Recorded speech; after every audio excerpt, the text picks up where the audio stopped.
အောင်မြင်တဲ့လူတယောက်ဖြစ်ရှင်တာလားအနာဂတ်မှာကိုတကယ်ဝါသနာပါတဲ့ဒီဇိုင်းတို့ business တို့နဲ့အောင်မြင်တဲ့လူတယောက်ဖြစ်ရှင်နေဆိုရင်ကျွန်တော်အခုပြောပြမယ့်အကြောင်းလေးကိုသိချင်အောင်ကြည့်ပါမယ်။သိနာပါလဲဆိုရင်အချို့ကကိုဝါသနာပါတော့တည်ယူခြင်းပဲဘယ်ကစမှလည်းမသိတာ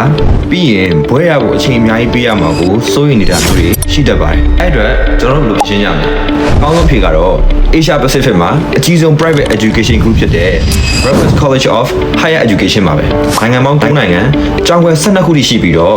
international အဆင့်မြင့်ပညာရေးကိုသင်ကြားပေးနေတာပါ။ Raffles မှာဆိုရင် international education အပိုင်းမှာ business, design, psychology စတဲ့ဘာသာရပ်တွေကိုသင်ယူနိုင်ပြီးတော့ internationally recognized diploma, degree နဲ့ master ဘွဲတွေကိုရရှိနိုင်ပါတယ်ခင်ဗျာ။အံ့ဩစရာကောင်းတာက bachelor degree ကို3နှစ်နဲ့ရရှိနိုင်တယ်ပါပဲ။ကျောင်းတက်နေနဲ့ industry project တွေ internship opportunities တွေလည်းအများကြီးရရှိနိုင်ပါတယ်။စာသင်ပေးတဲ့ဆရာဆရာမတွေကလည်း industry ကကျွမ်းကျင်သူတွေကိုယ်တိုင်ဖြစ်ပါတယ်။ Singapore campus မှာပဲ3နှစ်လုံးတက်လို့ရတယ်လို့ပထမ2နှစ်ကို Bangkok campus မှာတက်ပြီးတော့နောက်ဆုံး1နှစ်ကို Singapore မှာ exchange လုပ်လို့လည်းရပါတယ်ခင်ဗျာ။တကယ်လို့ Bangkok campus မှာပဲ3နှစ်လုံးတက်ရှင်နေဆိုရင်လည်းရပါတယ်။နောက်ပြီးတော့ UK ကအတိမတ်ပြုထားတဲ့ဘွဲတစ်ခုကိုလည်းရရှိမှာဖြစ်ပါတယ်ခင်ဗျာ။အစိုးရစနစ်တန်း IGCSE, GED,